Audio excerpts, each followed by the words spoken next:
What's going on, everyone? So, Bruce Brown has been heavily linked to the Lakers, but the question is, if the Lakers really are that interested in Bruce Brown, and they are really planning on pulling off a trade for Bruce Brown, why hasn't it happened yet? Well, we got an update in regards, thanks to Jake Fisher, who talked about the Toronto Raptors are highly motivated, as it was put, to trade and unload Bruce Brown come the trade deadline, February 6th trade deadline. They want to just recoup something from him.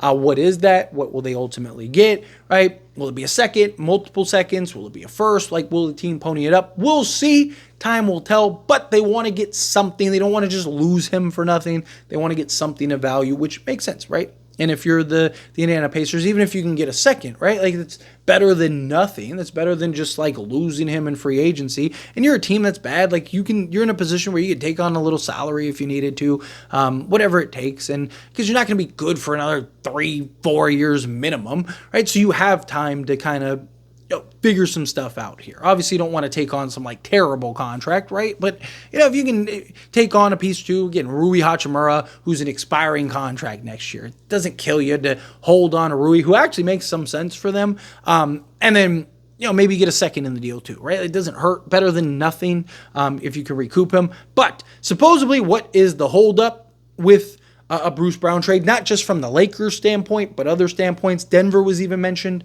as a potential reunion spot for Bruce Brown. But the holdup is that teams are basically, they want to see how he looks. It was put that teams want to see how the wing returns to health, is how it was put, right? So teams basically want to see, like, how is Bruce Brown? He just came back, didn't play all season, came back from surgery, wanted to see, okay, how does he slot in? How does he play? Is he healthy? Does he look good, right? Yes, he doesn't have this extensive injury history, right? I've talked about, like, Lonzo, Malcolm Brogdon, Bruce Brown. And I've said, everybody healthy, best case scenario, right? You tell me everyone's going to be healthy the rest of the season and the playoffs, right? Bruce Brown's the guy that I've talked about the most, that I want the most, but it's not because I think he's the best out of the three. It's because I trust him to stay healthier more than everyone else. He doesn't have that extensive injury history.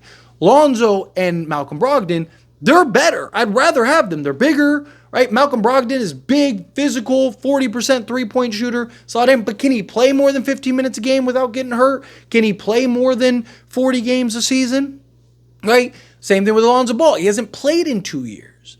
And, yes, he's starting to look better and better. He's starting to come into his own. But are the Lakers in a position to take that gamble, to roll the dice on a guy like that? Bruce Brown is a guy that has just been healthier over his career. He's a guy that you can kind of rely on and trust more. Also, he had his best years, because a lot of people are like, oh, but, he hasn't been that great. He was pretty good last year for both Indiana and Toronto. But also, his best years were alongside Jokic and on a playoff team, a real literal championship contending team. Is that just coincidence? Oh, Bruce Brown has been on bad teams all his life and all his career, and now all of a sudden he goes to a team that's contending and winning, and he has the best season of his career.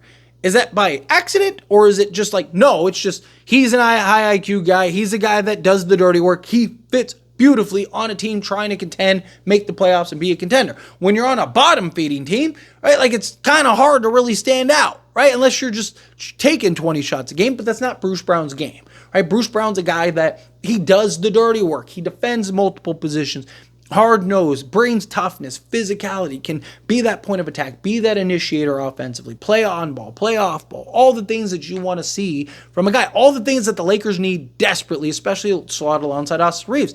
Like I've talked about it, Bruce Brown, Austin Reeves, Dorian Finney-Smith, LeBron James, and Anthony Davis. Sounds pretty good to me. You're just much better balanced. You got more versatility. You got better defense. You're just better across the board. Also, Bruce Brown maintains flexibility, which is something that I've talked about with the Lakers. The Lakers really want that flexibility. Most of the guys that you hear about that the Lakers are linked to all are recently like on expiring contracts, so they only have like one more year on their deal. So they're expiring contracts that are tradable next season, right? That they'll be going into the final year. Like even like a Nikola Vucevic only would have one more year. So he's a guy that you could look to if that right guy comes available in the offseason. Also, salary cap increases right? Which frees up some cap space. Dorian Finney-Smith, you can rework his contract. Let's say you do get a Bruce Brown. He's going to make half of what he's making right now. Let's say 4 years, $48 million, right? It's like $12 million a year. You clear, $11 million off your books. Give Dorian Finney-Smith, instead of 15 and some change, he's making 4 years, $48 million. You could even backload some of those contracts if you wanted to kind of make a push for now for LeBron James, right? And then LeBron James could take his discount. He could take anywhere from 20 to 30. I mean, he could take a vet minimum if he wanted to. I don't think he would do that, but I'm saying more like, would he take 20 or 30 million? And now you just cleared like 60 million off your books, right? You could go sign a guy. You could go get, your full mid-level exception. You can do all kinds of stuff at that point, right? So gives the Lakers that flexibility, kind of allows them to maintain things, right? Kind of puts the Lakers in just a good, flexible standpoint to where it's like, okay, if you do make that push this year and if you do win a championship this year, then great.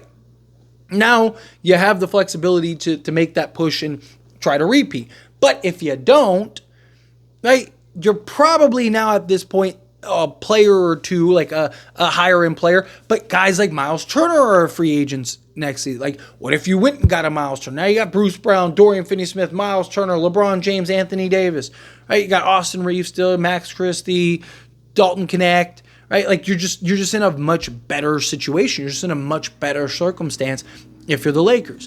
So I do think I still kind of really lean towards Bruce Brown. I know people seem very mixed. People kind of seem on the fence with Bruce Brown. Some people just like love the idea of Bruce Brown. Some people are kind of like, why would the Lakers want Bruce Brown? Because, again, of what he can do, his impact that he can have out there on the basketball court. He's a guy that, again, the things that he does don't necessarily show up in the box score.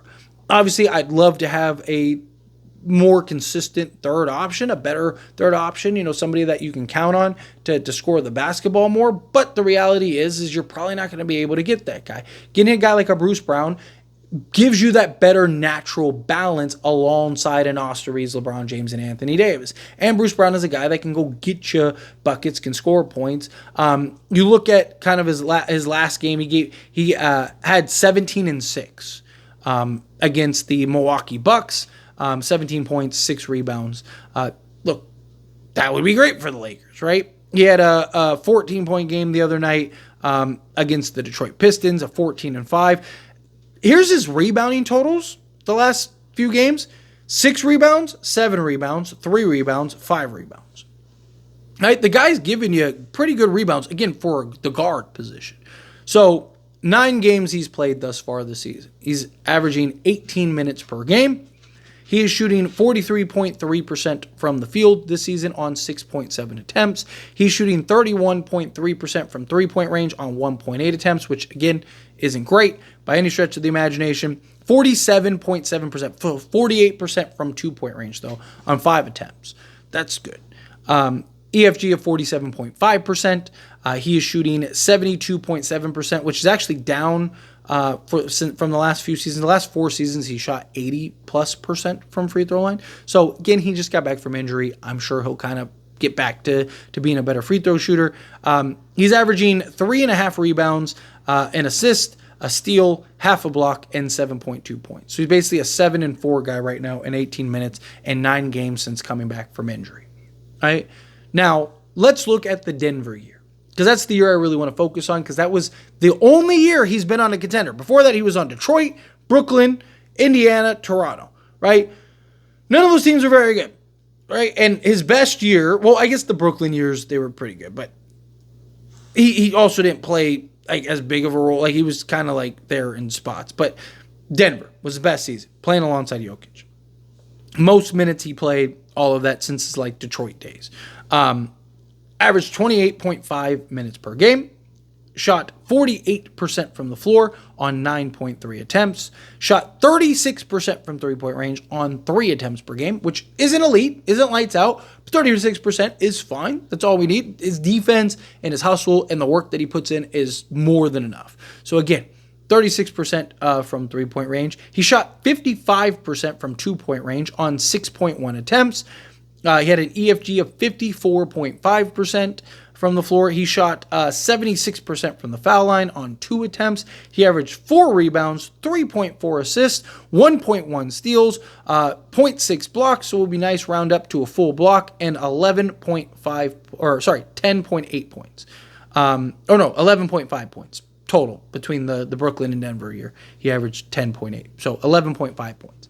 So this is a guy that gave you 11 points per game, basically 11, 4, and 4 guy on 36% from three-point range and 55% from the floor. That's everything the Lakers could use right now. Not to mention the defense and the point of attack and just the physicality and everything that he provides to that team. That would be massive for this Lakers team. Lakers need that badly. Badly. They do. They need it badly. Right? So if the Lakers can pull something off, Lakers can make that work. Again, Bruce Brown, outside of that, hasn't been on great teams. He's not a guy that has been, on a perennial playoff teams every year and been able to play a big role. No, he's always kind of just been on bad teams. The one year he's on a real contending championship team is his best year he has. I don't think that's a coincidence. But anyway, as always, this is a discussion. Pass a question on you. Let me know your thoughts and opinions down in the comments below. What do you think? How do you feel? What are your thoughts? Do you agree with me? Disagree with me? Kind of mixed in the middle? However you feel, whatever your thoughts are, I'd love to hear it either way. So let me know down in the comments. That being said, if you haven't liked this video, hit that like button. Helps me a lot as we enjoy these types of videos. Truly appreciate it. Not subscribe channel, hit that subscribe button. Turn on the bell notifications. Appreciate y'all. See you in the next one. Thank you.